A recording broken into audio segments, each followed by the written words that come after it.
E aí, galera, beleza? Bora para mais uma aqui. Questão número 3. Seja VABCD uma pirâmide regular cujas faces laterais são triângulos equiláteros de lado 1. P é uma extensão do segmento escrito errado, VA, de modo que A pertence a VP e que AP mede 1/2. Considerando um plano π determinado por P e pelos pontos médios dos segmentos escrito errado de novo, BC e AD, determine a área de interseção entre a pirâmide e o plano π. Ok. Então, caso 9, a primeira coisa, o que são essas coisas aqui no meio do teu slide? Calma. Justamente, a gente está trabalhando com uma questão de geometria espacial aqui. E uma boa questão de geometria espacial não pode ficar sem a sua belíssima figura. Então é para isso que estava marcado isso aqui. São os ângulos que vão ser importantes na nossa resolução. Eu quero que vocês deem uma boa olhada aqui nessa figura para identificar tudo que o enunciado diz para gente. Né? A pirâmide em si, VABCD, está aqui. O ponto P como extensão do segmento VA. O ponto P', aí já eu que botei, ele é um análogo do P para o segmento VB. Tá? Ele é uma extensão de VB. Ok?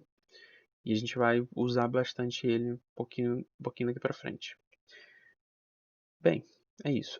E essa região azul escura aqui, MNRS, é justamente a região que a gente vai ter que calcular a área. Tá? A gente vai chegar lá. Lembrando que M e N são os pontos médios aqui.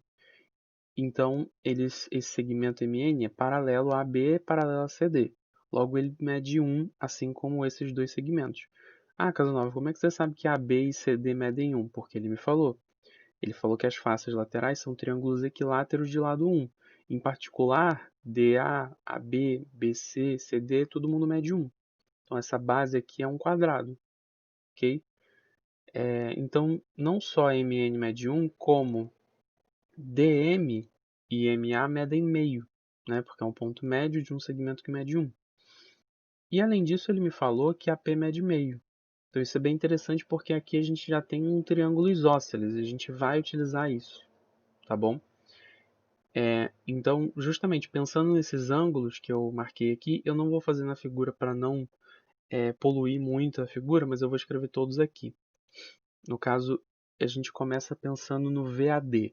VAD é o ângulo é um dos ângulos de uma face lateral. E justamente, como é um triângulo equilátero, ele me disse que é um triângulo equilátero, esse ângulo aqui é 60 graus, como eu escrevi, ok? Isso nos dá que o MAP é 120, claro, porque os dois juntos têm que somar 180. Então, se esse aqui de cima é 60, esse aqui de baixo é 120, ok? E aí, como eu falei antes, esse triângulo MAP é isósceles. Se esse ângulo aqui é 120, esses dois ângulos aqui, o APM e o AMP, têm que medir 30 cada um, ok? Em particular, se o AMP mede 30, eu posso dizer que o SMD também mede 30, porque são ângulos opostos pelo vértice, certo? E isso me dá direto que, antes disso, o SDM, assim como o VAD, é o ângulo, né, de uma face lateral. Então ele também mede 60 graus.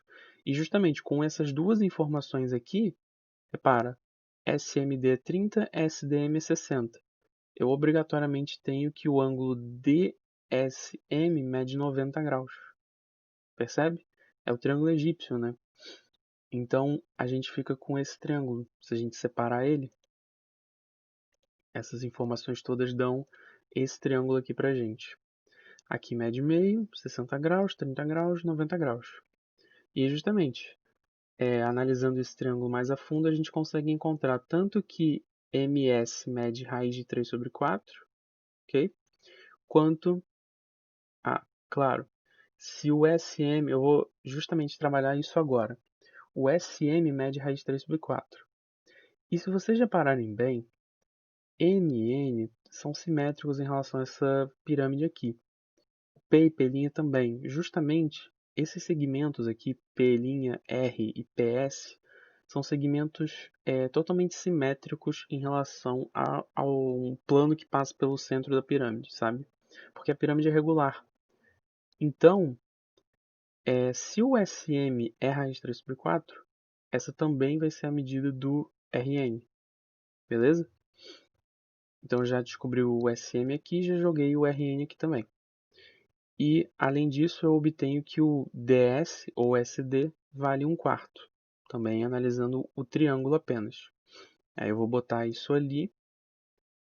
E se SD mede 1/4, e eu sei que as arestas das faces laterais medem 1, eu posso dizer que VS mede 3/4. Isso vai ser muito importante para a gente, tá bom? Mas agora chega de falar desse triângulo, a gente já obteve o que precisava dele, que era esse lado azul, e esse outro lado também vai ser útil. Então vamos pensar agora nesse nosso quadrilátero aqui. Só apaguei para a gente poder não precisar passar o slide. E aqui está. Ah, Casanova, é um trapézio? É. Como que você sabe que é um trapézio? Então, repara só, o MN ele é paralelo ao AB, é paralelo ao CD. E o SR, pela simetria da figura, também vai ser paralelo ao CD, que vai ser paralelo ao MN. Então, é um quadrilátero que essas duas bases são paralelas. E além disso, a gente já garantiu que é um trapézio. Mas também pela simetria da figura, como eu falei, o Rn é igual ao Sm e tudo mais, é um trapézio isósceles, tá bom? Então, espero que esteja claro, esteja fácil de ver que a simetria da figura ajuda, né, a isso acontecer. Mas enfim, então vamos dizer quem é quem aqui. O Rn é raiz de 3 sobre 4, assim como o Sm. E o SR, meus amigos, é 3/4. Por quê? Porque repara só, como eu falei, o VS mede 3/4. Só que repara só, o triângulo VSR, ele é semelhante ao triângulo VDC, que por sua vez é um triângulo equilátero, porque o problema me disse isso. Então o VSR também é um triângulo equilátero. Logo, se VS mede 3/4, SR também mede 3/4, percebe? Então, acabou o nosso problema, basicamente. Porque agora a gente tem um trapézio que a gente tem todos os lados. Esse lado aqui de baixo, vocês vão entender por que eu não botei ainda, mas ele mede 1. Então a gente tem a base maior, a gente tem a base menor, a gente só precisa da altura. Mas a altura a gente vai obter por um pitágorazinho fuleiro aqui. Porque é o seguinte, como eu falei, MN mede 1. E aqui a base menor mede 3/4. Então, se a gente fizer 1 menos 3/4 e dividir por 2, a gente vai obter a medida desses dois pequenos segmentos aqui. Ambos vão medir 1/8. Ok? 1/8 mais 1/8 dá 1/4. Junto com esses 3/4 aqui, dá 1. Ok? Então, é um triângulo retângulo cuja hipotenusa é raiz de 3 sobre 4. Um dos catetos vale 1/8 e o segundo cateto a gente pode chamar de H. Então, é bem tranquilo, tá? A grande dificuldade era interpretar a coisa 3D, todas essas ligações e tudo mais. Dado que você fez isso, o problema não se torna mais tão difícil. Então, assim, realmente invistam nisso, invistam em analisar como que fica uma seção de uma figura 3D, sabe? Isso ajuda muito.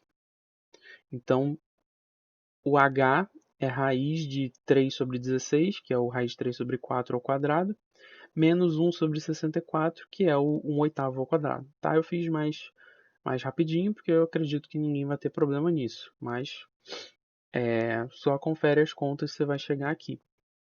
E aí isso nos dá também, indo um pouquinho mais rápido, mas isso nos dá que o H vale raiz de 11 sobre 8.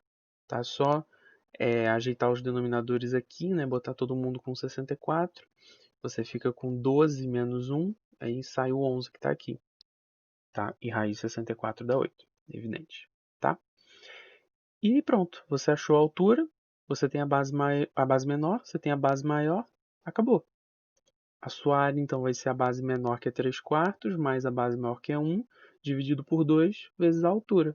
Se você fizer essa conta aqui com calma, você chega que a área é 7 raiz de 11 sobre 64. Beleza? Então, assim, a questão não é fácil. Ah, claro, letra C. A questão não é fácil, nem de longe. E eu, então, que tenho muito problema com visão geométrica, visão espacial, acho muito difícil.